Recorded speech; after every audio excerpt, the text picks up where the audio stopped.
Убытки от весеннего простоя до сих пор не восполнены, а тут другая проблема – нехватка рабочих рук из-за оттока мигрантов. ТПП России просит власти разрешить въезд трудовых мигрантов вместе с семьями. Досмотрите это видео до конца, и вы узнаете, как и для чего это будет действовать. Подписывайтесь на наши обновления, чтобы всегда оставаться в курсе всех событий.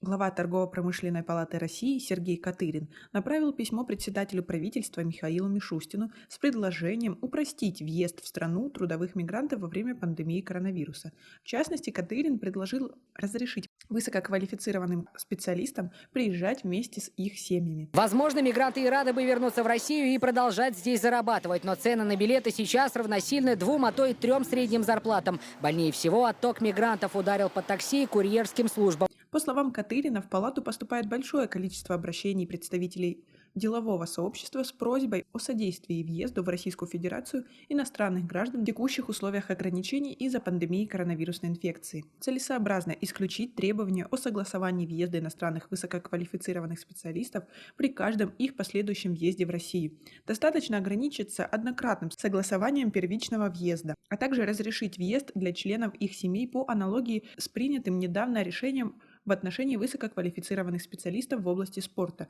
отмечается в обращении. Также Катырин просит регламентировать въезд в Российскую Федерацию иностранным гражданам для осуществления трудовой деятельности. По его словам, сейчас российские компании, привлекающие иностранную рабочую силу, например, в сфере строительства, испытывают значительный дефицит таких кадров, в том числе из стран СНГ. Как вы относитесь к такой инициативе? Свои ответы напишите нам, пожалуйста, в комментарии.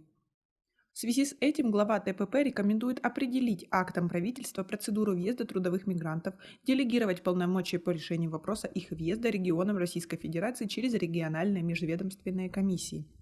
Для обеспечения въезда мигрантов предлагается установить гарантии работодателя по организации доставки иностранных работников в Россию, проведение тестирования, обеспечение в случае необходимости 14-дневной самоизоляции, а также оказание медицинской помощи на основании договора медицинского страхования или договора с медицинской организацией, указал в своем письме Катырин. Таким образом, мигрантам будет легче въехать в страну, и они будут защищены по полной.